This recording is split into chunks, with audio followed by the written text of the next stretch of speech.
അസ്സലാമു അലൈക്കും വറഹ്മത്തുള്ളാഹി. മുസ്തഫ ഫാക്ടിനെ പറ്റി തന്നെയാണ് പറയാനുള്ളത്. ഇനി അദ്ദേഹത്തോട് ചോദിക്കാനുള്ളത്, സൂറത്ത് മാഇദ, സൂറത്ത് ഹജ്ജ്, ഈ സൂറത്ത് ഹജ്ജിലെ ചില പ്രയോഗങ്ങളുണ്ട്. ഇതിന് അദ്ദേഹം എന്തായിരിക്കും അർത്ഥം പറയാം? അദ്ദേഹം പറയുന്നത് ബലി നൽകാൻ പാടില്ല, അത് ഹറാമാണ്, ഖുർആൻ നിഷിദ്ധമാക്കിയ സംഗതിയാണെന്നൊക്കെ പറയുന്നുണ്ട്.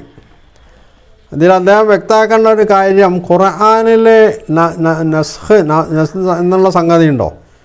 ഖുർആനിലെ ഒരായത്ത് ലൻ യനാലല്ലാഹ ലുഹൂമുഹാ വലാ ദിമാഉഹാ എന്ന ആയത്തിലൂടെ അതിന് മുമ്പ് പറഞ്ഞ സംഗതികളെയൊക്കെ അള്ളാഹു നസ്ഖ് ചെയ്തിട്ടുണ്ട് എന്ന് മുസ്തഫക്ക് വാദമുണ്ടോ? അത് അദ്ദേഹം വ്യക്തമാക്കേണ്ടതാണ്. എന്നാൽ പിന്നെ അദ്ദേഹം പറയേണ്ടത് നമുക്ക് ആലോചിക്കാമായിരുന്നു. അത് അദ്ദേഹം വ്യക്തമാക്കട്ടെ, അദ്ദേഹം നസ്ഖ് ഉണ്ടോ ഇല്ല എന്നുള്ളത്. ഇല്ലെങ്കിൽ അദ്ദേഹം ഈ ആയത്തിനെ എങ്ങനെയാണ് വ്യാഖ്യാനിക്കുക? ലിയഷ്ഹദു മനാഫി അലഹും, അവർക്ക് പ്രയോജനപ്രദമായ രംഗങ്ങളിൽ അവർ പങ്കെടുക്കാൻ, വയദ്കുറുസ്മല്ലാഹി, അള്ളാഹുവിൻ്റെ നാമം ഓർക്കാനും ഉരുവിടാനും, ഫി അയ്യാമിൻ മാലൂമാത്ത്, എണ്ണപ്പെട്ട അറിയപ്പെട്ട ദിവസങ്ങളിൽ, അലാമാ റസഖഹും മിൻ ബഹീമത്തിൽ അൻആം, അവർക്ക് ബഹീമത്തുൽ അൻആമിനെ നാം നൽകിയ അള്ളാഹു നൽകിയതിൻ്റെ പേരിൽ അള്ളാഹുവിൻ്റെ നാമം ഉരുവിടാൻ, ജപിക്കാൻ, ഓർക്കാൻ എന്നൊക്കെ പറയാം. ഇതിനു വേണ്ടിയുമാണ് ഇങ്ങനെ നിർണയിച്ചിട്ടുള്ളത്. അപ്പോൾ ഇവിടെ മുസ്തഫ പറയേണ്ട സംഗതി, മനാഫി എന്നതുകൊണ്ട് എന്താണ് ഉദ്ദേശം? മനാഫി പറഞ്ഞാൽ പ്രയോജനം എന്ന് പറയാം, പ്രയോജനങ്ങൾ, അല്ലെങ്കിൽ പ്രയോജന കിട്ടുന്ന രംഗങ്ങൾ, സ്ഥലങ്ങൾ, സമയം എന്ന അർത്ഥത്തിലൊക്കെ പറയാം. മനാഫി എന്ന് പറഞ്ഞാൽ സ്ഥലം എന്ന് പറയാം, മൻഫഅത്തിന് ഉഫഅ് കിട്ടുന്ന, പ്രയോജനം കിട്ടുന്ന സ്ഥലം എന്ന് പറയാം, അതുപോലെ തന്നെ പ്രയോജനം കിട്ടുന്ന സന്ദർഭങ്ങൾ എന്ന് പറയാം.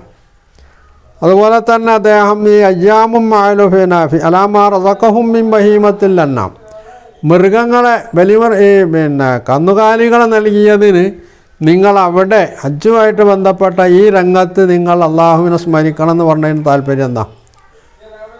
അവിടെ ബലി എന്നൊരു സംഗതി ഇല്ലെങ്കിൽ ഈ മൃഗങ്ങളെ നൽകിയതും ഹജ്ജുമായിട്ട് എന്ത് ബന്ധമുള്ളത്?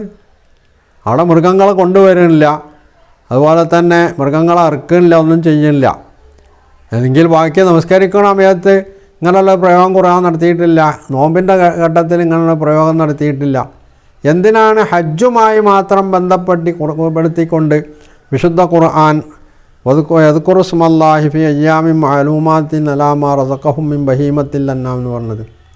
എന്ന് മാത്രമല്ല, തുടർന്ന ആയത്തിൽ പറയുന്നത് ഫകുലൂ മിൻഹാ വഅത്ഇമുൽ ബാഇസൽ ഫഖീർ എന്ന, ബാഇസും ഫഖീറുമായിട്ടുള്ള ആളുകൾക്ക് നിങ്ങൾക്ക് തിന്നാം. ഫകുലൂ, നിങ്ങൾക്ക് അതിൻ്റെ മാംസം തിന്നാം. അവിടെ ഫകുലൂ മിൻഹാ പറഞ്ഞാൽ അതിൽ നിന്ന് എന്നാണ് അതിൻ്റെ അർത്ഥം. ഫകുലൂ മിൻഹ, അതിൽ നിന്ന് നിങ്ങൾക്ക് തിന്നാം. ഈ അവയിൽ നിന്ന്, ഈ ബഹീമത്തുൽ അൻആമിൽ നിന്ന് തിന്നാം എന്ന് പറഞ്ഞാൽ എന്താ അവിടെ തിന്നുന്നത്? പാല് തിന്നലല്ല, കുടിക്കലാണ്. പിന്നെ അതിന് തിന്നാൻ പറ്റിയ വേറൊന്നും കിട്ടാൻ പോകുന്നില്ല. എന്തായിരുന്നാലും അത് കാട്ടിടണമല്ലോ തിന്നണത്. അപ്പോൾ എന്താണ് ഇവിടെ ഈ ബഹീമത്തുൽ അൻആമിൽ നിന്ന് നിങ്ങൾക്ക് തിന്നാമെന്ന് പറഞ്ഞാൽ അതിൻ്റെ മാംസമല്ലെങ്കിൽ? അതുപോലെ അത്ഇമുൽ ബാഇസൽ ഫഖീർ, ദരിദ്രനായിട്ടുള്ള പ്രയാസം അനുഭവിക്കുന്ന ആളുകൾക്ക് നിങ്ങളത് ഭക്ഷണമായി നൽകുകയും ചെയ്യുക, തീറ്റിക്കുകയും ചെയ്യാന്ന. ഇത് ബലിമൃഗമല്ല, ബലിമൃഗത്തിൻ്റെ മാംസമല്ലെങ്കിൽ പിന്നെ എന്താണ് ഇതുകൊണ്ട് ഖുർആൻ ഉദ്ദേശിച്ചിട്ടുള്ളത്? അപ്പോൾ ഖുർആനിൽ ലൻ യനാലല്ലാഹ ലുഹൂമുഹാ വലാ ദിമാഉഹാ എന്ന ഖുർആനിൻ്റെ പ്രയോഗത്തെ മുസ്തഫ തെറ്റായിട്ട് അർത്ഥകൽപ്പന നൽകുകയും ദുർവ്യാഖ്യാനിക്കുകയും അല്ലേ ചെയ്തത്? അല്ല എന്നാണ് അദ്ദേഹത്തിൻ്റെ വാദമെങ്കിൽ ഈ രണ്ട് സംഗതിക്ക് അദ്ദേഹം മറുപടി പറയണം. ഒന്ന്, ഖുർആനിൽ നസ്ഖുണ്ട്, ഖുർആൻ ചിലതിനെ ദുർബലപ്പെടുത്തുന്നുണ്ട്. ലൻ യനാലല്ലാഹ ലുഹൂമുഹാ വലാ ദിമാഉഹാ എന്ന ആയത്തിലൂടെ ഈ പറഞ്ഞതിനെ ഖുർആൻ ദുർബലപ്പെടുത്തിയിട്ടുണ്ട് എന്ന് പറയണം. അതുപോലെ തന്നെ ഈ കുലൂ മിൻഹാ വഅത്ഇമുൽ ബാഇസൽ ഫഖീർ എന്നതുകൊണ്ട് എന്താണ് ഉദ്ദേശിച്ചിട്ടുള്ളത് എന്ന് അദ്ദേഹം പറയണം. അത് അദ്ദേഹത്തിന് പറയണമെങ്കിൽ അദ്ദേഹം കുറച്ച് പ്രയാസപ്പെടേണ്ടി വരും. എങ്ങനെയെങ്കിലുമൊക്കെ ചിലപ്പോൾ അദ്ദേഹം ദുർവ്യാഖ്യാനങ്ങൾ കൊണ്ടുവന്നുവിടാന്നൊന്നുമില്ല. കാരണം നാക്കിന് നിയന്ത്രണമില്ലാത്തവർക്ക് എന്തോ ആവാലോ. ആ നിലക്ക് അദ്ദേഹം ചില ദുർവ്യാഖ്യാനങ്ങളൊക്കെ കൊണ്ടുവരും. പക്ഷേ നേരത്തെ ചോദിച്ചതിൻ്റെ ഒരു ചോദ്യമുണ്ട്. അറബി ഭാഷയിൽ നിന്നുള്ള ലോകത്ത് ഏത് ഭാഷയിലായിരുന്നാലും സമൂഹത്തോട് സംസാരിക്കുമ്പോൾ ഇങ്ങനെയുള്ള ഏതോ നിലക്കുള്ള വ്യാഖ്യാനങ്ങൾ ഉൾക്കൊള്ളിച്ചുകൊണ്ടായിരിക്കുമോ ആ ഭാഷയിൽ അത്തരം പ്രയോഗങ്ങൾ നടത്തുക, അതോ ഏത് സാധാരണക്കാരനും മനസ്സിലാവുന്ന വിധത്തിലുള്ള അവർ മനസ്സിലാക്കിയ അർത്ഥത്തിലായിരിക്കുമോ?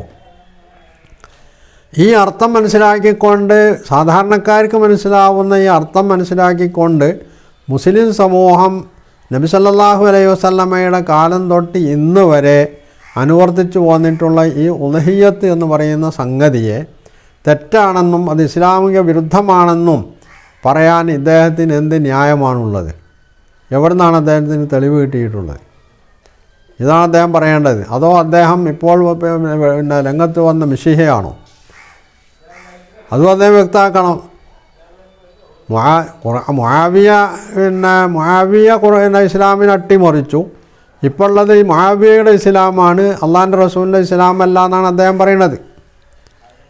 അപ്പോൾ ഈ നൂറ്റാണ്ടുകൾ അത്രയും മുസ്ലിം സമൂഹം ഇതിനട്ടിമറിക്കുകയും മുആവിയയുടെ ഇസ്ലാമുമായി നടക്കുകയും ചെയ്ത സ്ഥാനത്ത് ഇപ്പം മുസ്തഫ വരുന്നത് അള്ളാഹുവിൻ്റെ നിയോഗത്താലായിരിക്കുമല്ലോ. മുഹമ്മദ് നബി സല്ലല്ലാഹു അലൈഹി വസല്ലം പഠിപ്പിച്ച യഥാർത്ഥ ഇസ്ലാം നടപ്പിൽ വരുത്താൻ വേണ്ടി അള്ളാഹു ഒരു മിശിഹായെ അയച്ചിരിക്കുന്നു. അത് മഹാനായിട്ടുള്ള മുസ്തഫ മൗലവിയാണ്. അങ്ങനെ വല്ല വഹിയും അദ്ദേഹത്തിന് ഉണ്ടായിട്ടുണ്ടോയെന്ന് അറിയില്ല. ഭാവിയിൽ അങ്ങനെ ഉണ്ടായിക്കൂടാന്നൊന്നുമില്ല. ചിലപ്പോൾ അതും അദ്ദേഹം ഉന്നയിച്ചു എന്ന് വരാം. അത് ഉന്നയിക്കുമ്പോൾ നമുക്ക് പറയാം. ഇപ്പോൾ അദ്ദേഹം പറയേണ്ടത്18 ഈ മുഹമ്മദ് നബി പഠിപ്പിച്ച ഇസ്ലാം ഇപ്പോൾ പുതുതായിട്ട് എവിടെ നിന്നാണ് കിട്ടിയത്?